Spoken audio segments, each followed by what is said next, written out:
So what was it that drew you to fostering in the first place? I saw, my friend was a foster carer. She'd been fostering for many, many years, and I saw what rewarding work she actually did with the children, met the children, and thought I would really like to do that.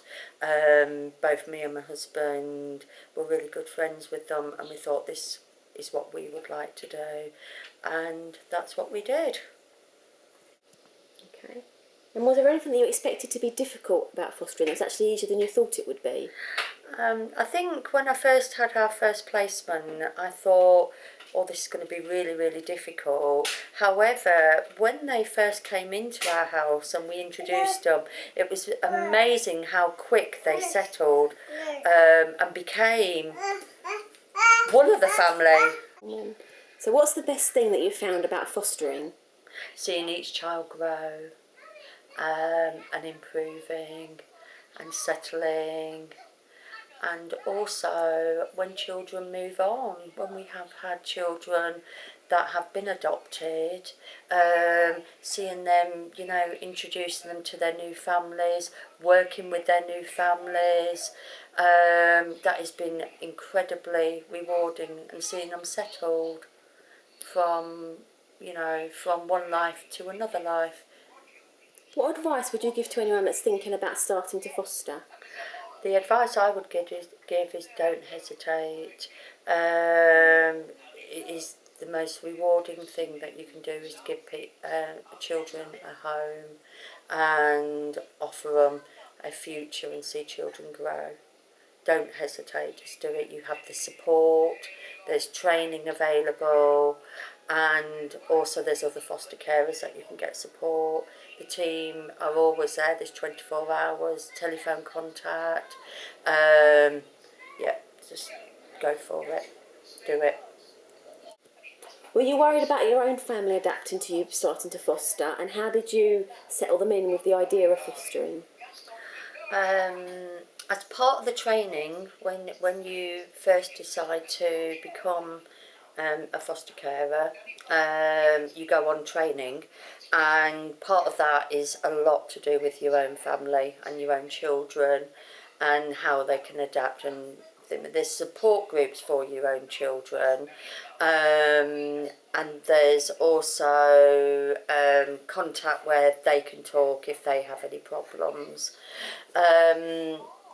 But you've also got to remember that, you know, you have got to support your own children through when they say goodbyes and everything, which can be painful.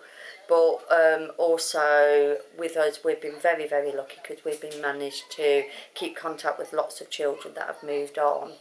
So, you know, it's being there for your own children and being aware of their feelings. My children have been very supportive throughout us fostering, as well as my husband Paul has too. Yeah. Where I'm not just a foster carer, my whole family fosters. It has an impact on the whole family when children come into your own home. Yes, it is the whole family that fosters. Okay. And some people may worry about the financial aspects of becoming a foster carer, but there are allowances. Have you found the allowances to be enough to support the children as well as allow some reward for your own time? When you look after the child or children, you are given an allowance which meets their needs, and also incorporates that you can give them a really, really nice standard of living, and you can have days out and they go on school outings, and you get an allowance for their clothing and holidays and Christmas to provide for what that child needs. So would you consider fostering as a career in itself?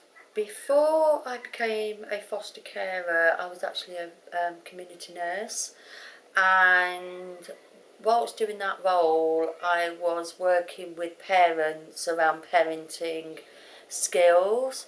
My first placement with Havering was working with a mum around her parenting skills. It actually was an extension of the career that I was doing. This is a career, fostering is a career. you are a professional in your own right, and you work within a multi and disciplinary agency with teachers, social workers, psychologists, occupational therapists, physiotherapists, and all the medical staff. You are just one part of a big team that works with those children. Recording. There is a real need within the borough of having foster carers that can meet the needs of children who have specific medical, health, learning needs, and obviously all the support's provided there for you, but it is very, very important that children also with these needs also need good foster carers to meet their needs.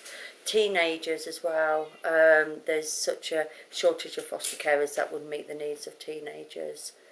And nurse, or if you're a teacher, and you know, you can continue your career through fostering.